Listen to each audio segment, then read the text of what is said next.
we have another Canadian caller. I wonder if we've talked to them before. Jim in Canada. Hi, Jim. You're live with Eric and V. Hey. Yeah, hi, Eric. Hi, V. First of all, congratulations on the elections. Congratulations to Mrs. Belk for having her, for being with child. And, just how are you guys? We're doing really good. We are doing well. Yeah. You sound very, very familiar. Have we talked with you before, Jim?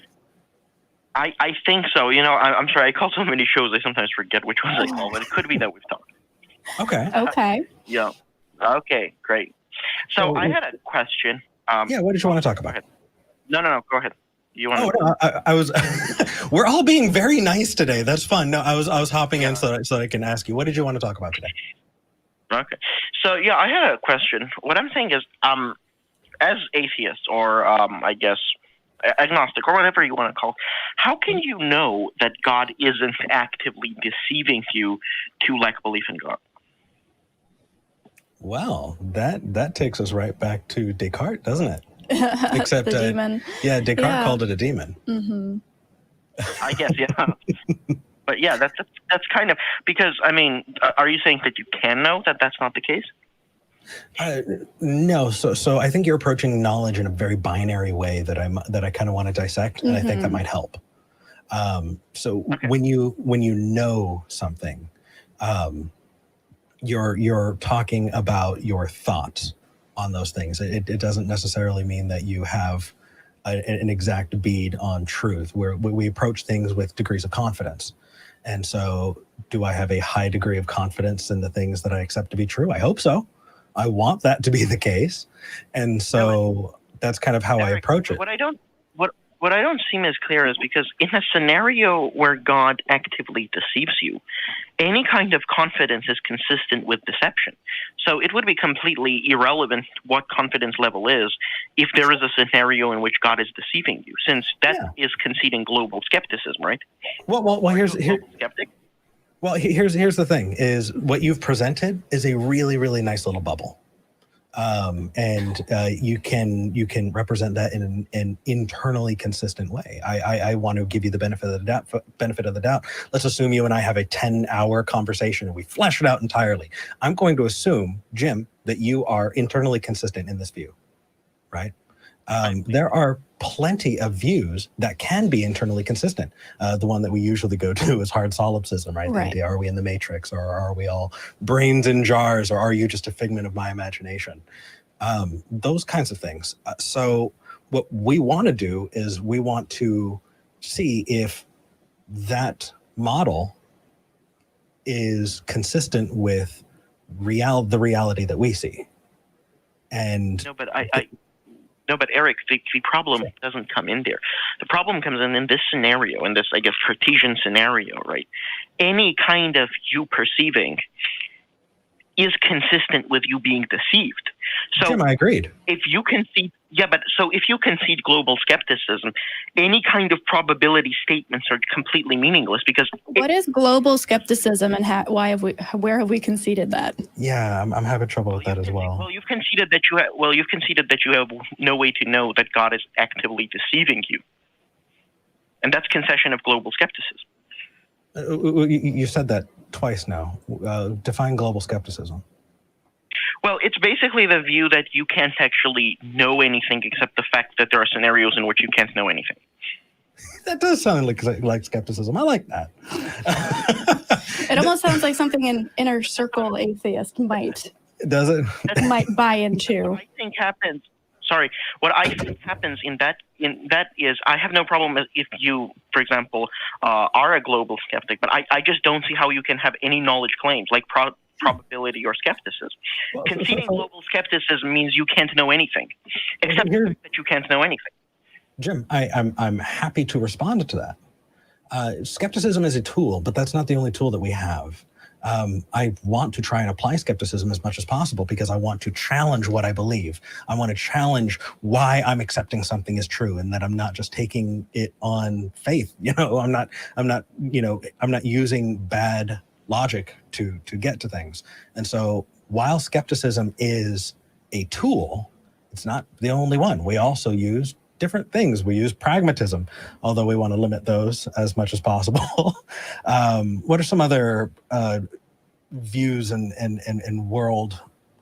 Well, Let's here's see. the thing. I'm not convinced by this argument in the slightest, at least not in terms of where I think you want to be going with it. What I'm saying is what I'm saying is I don't see how you can espouse global skepticism and also have any knowledge claims like probability or any kind of tools, because global skepticism by definition, because we're using knowledge in different ways here. We're equivocating your definition of knowledge and our definition of knowledge. What's your definition of knowledge? I think that knowledge is subjective. I think that you can say you know something and you will believe you know it, and I can say I know something based on the evidence that I've perceived, and I can believe I know it, but they might not require the same kind of evidence. So for me, knowledge is a spectrum, right? And we get to a certain degree of confidence, and then we say, colloquially, I know this thing. I know that Eric is sitting next to me because I can experience that, and it would be really weird if he was some kind of mirage or something. Like I can poke him. So V, are you saying that someone can know something that is false? Yeah. Yes.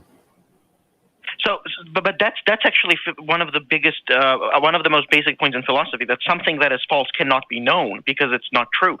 Where did you hear that? And also you again implied your definition of knowledge. Right. Cannot be known. That's because you're using the JTB model of knowledge. We're not. V just clearly demonstrated to you that. So if you're assuming that something needs to be true to know it, then you are misapplying. You need to meet us somewhere where we can engage with you. Otherwise, you're talking past. Also, that feels a little bit circular, doesn't it? Kind of like the ontological argument. I can conceive of a thing, therefore it exists. V, can I ask you, are you saying that someone can know that the Earth is flat? Yes. But If I guarantee you that I can find a flat earther who will tell me that they know that the Earth is flat. That's a non sequitur. If they know, it must be true, right? I mean, at least under the classical. But fine. Right. Again, you did it again, Jim. We're not using the JTB model. Okay, sure. Okay, so you're just saying sure, they're justified beliefs. So knowledge is just justified belief. In practice, most of the time, that's kind of where we wind up. Yeah. Okay, but then fine. What would you refer to as what we call justified true belief? What would you call that if not knowledge? Unknowable. Yeah. So you're taking an ontological claim and phrasing it as an epistemic claim. You don't have access to hardcore capital T truth. Right. Unless you're talking about something definitionally true, you are limited to your subjective experience. And because of that, we have to assign degrees of confidence, because to do otherwise is folly. To do otherwise is to assume that you have access to something that you don't. Right. How are you assigning degrees of confidence, Eric? Through skepticism. Jim, how do you determine whether something you justifiably believe and you justifiably believe that is true? Like, where do you find that distinction? Say you believe two things. One of them is justified but not true. One of them is justified and true. How do you determine between the two? Well, in the JTB model, right, someone cannot know something that is false. But under your knowledge definition, which I think that's absolutely that's stupid. That is a stupid definition of knowledge. Also, people are asking, what's the JTB model? For a long time, people defined knowledge as justified true belief. But that's fine. But Eric, I want to follow you up on this. You said that you had. I kind of want to hear what you have to say about V's thing. I'm happy to couch my question. Right. So we're gonna try not to go in a circle. Right. We're gonna try not to say I believe it. I think it's. I know it. Therefore, it's true. Therefore, I know it. Right. We don't want to do that because that's circular. So how do you determine what is true in you and you know, and what you just are justified in knowing? Okay, so that's an epistemological question, not an ontological one, right? Now, it doesn't matter. Well, it does. Jim, pick. Are you making an epistemic question or an ontological? Is knowledge epistemic or ontological? Ontological argument. I was making an ontological argument, but ultimately what I'm saying is, in certain cases, I agree that we can't tell. Now, of course, that's not the case with everything. I'm an externalist. But even if we can't tell, after we can show that something is false, for example, you can't know it. Whereas in your model, something that is shown to be false can still be known. Well, not if you include the word justified, right? Right. No, but justification Justified takes over all the work that true needs to be doing here. You can justifiably know that something exists, and the true part doesn't even factor in. It would be nice if it was also true, and if you're justified sufficiently, then we can agree that it's true for the purposes of a conversation. But true isn't doing any work here. Something in a world, but how can you justify anything in a world where God is deceiving you actively? So the time to believe it is when there's evidence for it. If you take this approach on its face the way you're doing, you also need to be accepting that any other gods that could be deceiving you also exist. Right. How do you know that Satan isn't deceiving you and Satan is God? Or they're all working together. There's a cabal of hundreds of deities, thousands of deities. They're all working together to deceive you every day. Why I would have to accept that. I'm not a global skeptic. You conceded you are. I'm not. Oh, hold on a second. Whoa. So you get to play by rules that we don't get to. Is that right? No, I gave you the question, and you told me that you have no way to tell. I have a way to tell. I'm an externalist. Okay, hold on. We didn't say there's no way to tell. No. Again, you're using binary thinking. You're saying either thing is absolutely true and we know it, or it's absolutely not. It's not true, and that's not how it works. You have degrees of confidence in a thing. You do an experiment, and let's say it is exactly what you hypothesized. That doesn't mean it's that way every single time. You need to continue to conduct that experiment over and over and over to develop a higher and higher degree of confidence that it's going to be replicable. But apply that to daily life, and that's how we get there. But Eric, do you understand, in a world where you're actively deceived, every part of your confidence is part of that deception? Okay, again, Jim. No degree of confidence. Jim, where's your evidence that I'm being actively deceived? Why is that relevant to the question? Because, it's very relevant, Jim. Because the time we're going to accept it is when there's evidence for it, not a moment beforehand. I'm not telling you I don't think I'm not telling you to accept it. I'm telling you, if there is no way for you to tell a world in which you're actively being deceived by a god to belief in God, and and the other world where you actually belief in God, then you espouse global skepticism, and there are no degrees of confidence of anything. Okay, right, Jim. If is doing so how can you make a ton of heavy lifting in that statement? Yeah. Not only that, you're trying to pigeonhole us, dude. We're complex people with nuanced opinions. Why does it fucking matter? If you are right, and this is a universe where a god is actively deceiving every atheist and forcing them to not believe, then what does that change? What on earth is your point? Changes is what statements you can make. For example, Eric's statements about experimentation and degrees of confidence are a complete bunk.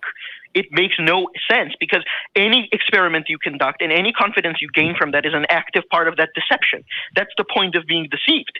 So okay. You still make any knowledge claims. This is some weird upside down presuppositionalism. No, this is straight up presuppositionalism. Yeah, this is It's not even upside down. You're presupposing that just because we can't have absolute knowledge, that we can't have any kind of confidence or knowledge whatsoever. You're trying to pin it. Jim, shut up and listen for just a second. Because I've been trying to answer you a couple of times and you've jumped in, and I've been very polite, wanting to make sure that I'm moving forward the conversation. But if I don't get to finish my sentence, then it's not going to contextually make any sense. Okay? All right. Cool. Skepticism is something that we use so that we can make sure that we don't get overconfident. Yes. But we have to use other things. We have to wind up using empiricism. We do have to use pragmatism. We do have to reach a point where, yes, okay, I have enough confidence that that this show's going to happen today, that I'm going to get ready for it. Right? Just because I can't have absolute certainty about a thing doesn't mean that everything is out the window. And if you try and pigeonhole us one more time saying that we are, global skeptics, and we've that's conceded global skepticism, then you can take the conversation elsewhere. Do you have anything else you want to talk about? No, I just think that it's cool. Bye.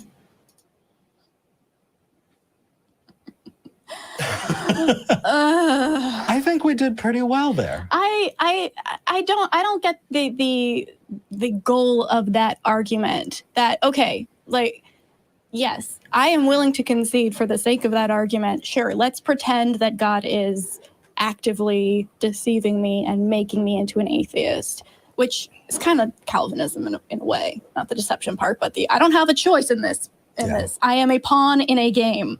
So why are you even fucking talking to me? Because what he wants to do is he wants to undermine how you're approaching it. He has to do a better job. Well, and for people who are following at home who are wondering, hey, there are a couple of terms that we weren't, I didn't really get. There's a reason why justified true belief as knowledge is not a good model. And that is because you could coincidentally be right about something. And let's say I said that V has, 27 cents in their pocket. Why? Because I read it in my tea leaves. Well, turns out V does have 27 cents in their pocket. Does that mean that I knew it for those reasons? It doesn't work out that way, right? If you look online, there are lots of examples of that, which is why we're trying to be consistent when we talk about knowledge.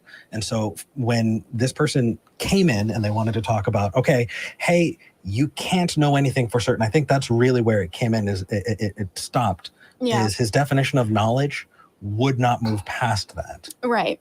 And you have, when you're being an interlocutor in an argument, you have to be willing to grant that the other person is being honest. And we were willing to go into this conversation saying, you know what, maybe Jim really does have a question about weak atheism, which isn't even the thing that he brought up. No. And we were willing to do that. And willing Jim, to say that his model was internally consistent all the way across the board. Let's find common ground. Jim Sure. wasn't willing to do that. So we hung up on Jim. Work on it though, call us back. Yeah.